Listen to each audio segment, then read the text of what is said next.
दयानंद सरस्वती जी महाराज कह रहे थे, मेरे अंदर कोई भजन की कभी वृत्ति नहीं थी। मैं एक कपड़े का व्यापारी, नई अवस्था, आसपास कपड़े की दुकान थी, मेरी दुकान ज्यादा चलती थी। उन लोगों ने हमसे द्वेष कर लिया और रास्ते में घेर करके हमें बहुत मारा, जूतों से, थप्पड़ से, खून खच्चर कर दिया। जब मैं घर गया, कपड़े भीजे हुए खून से, परिवार वाले बहुत रोए कि ऐसा।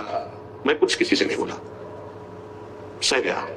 पर उन लोगों में एक था बहुत ही दुष्ट, उसने 2-3 दिन बाद फिर अकेले मुझे मारा। तब मेरे दिमाग में आया कि कब तक पिटता रहूंगा, अब इसको मैं मारूंगा। तो व्यापारी था ही, मैंने करोली खरीदी, उन्हीं के बिल्कुल यथावत शब्द करोली खरीदी, और रास्ते में जहां मुझे पीटा था वहीं खड़ा हो गया। अब वो तो पीटने वाले थे, उनको डर तो था नहीं, उनको पता नहीं था कि मैं किस भाव में खड़ा हूं। जे भी हुआ है, मैं दौड़ पड़ा, मार करोली, उनको मार डाला, उसको मार डाला, और मार करके मैं कोतवाली पहुंचा और वहां आत्मसमर्पण कर दिया, बिना किसी गवाही के।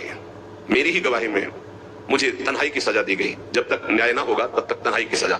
और उसमें था कि आसपास कीलें लगी थी, बस केवल खड़े हो सकते हो, बैठ सकते हो, ना इधर ना इधर, बिल्कुल सीधा। जब वहां पहुंचा तब सोचा कि अरे, ब्राह्मण के घर जन्म मिला और ये जीवन ऐसे कटेगा, ये तो भारी पाप हो गया हमसे। बस हाथ उठाया उसी तनाई में और कहा, एक बार मुझे अवसर दिया जाए, हे परमात्मा, हे परमेश्वर, मैं आजीवन आपका भजन करूंगा। ब्याह हुआ नहीं था, अब निकलने का कोई साधन नहीं। कुछ दिन तनाई के बाद जब बाहर उनको बैठाला गया तो उन्होंने संकल्प किया, न पानी पीऊंगा, न भोजन पीऊंगा, प्राण त्याग दूंगा। अगर जीवित रहा और मुझे मुक्त अवस्था मिल गई तो मैं आजीवन संन्यास लेकर भगवान का भजन करूंगा। आफिसर आते, डंडे से मारते, थप्पड़ मारते, लातों से मारते, पर ना मैं बोलता, ना मैं पानी पीता, ना भोजन करता। दृढ़ संकल्प। अब ये चर्चा का विषय बन गया तो बोले बड़े अधिकारी कोई थे, वो आए और कहा हम एकांत में इससे बात करेंगे।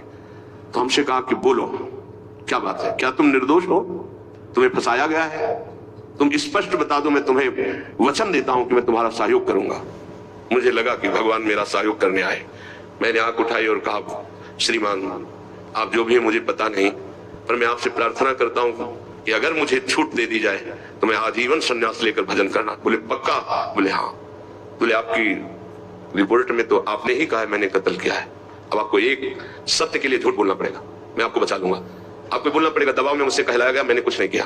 बोले बोल दूंगा। और बोले ऐसा विधान बना, मैं मुक्त हो गया, घर नहीं गया, सीधे संन्यास लेकर। और वो परम 90 वर्ष की अवस्था की बात कह रहा हूं, उनसे जब मिले, वो ब्रह्माकार स्थिति, उस दुख घटना ने उनको एक ब्रह्मलीन महापुरुष बना दिया।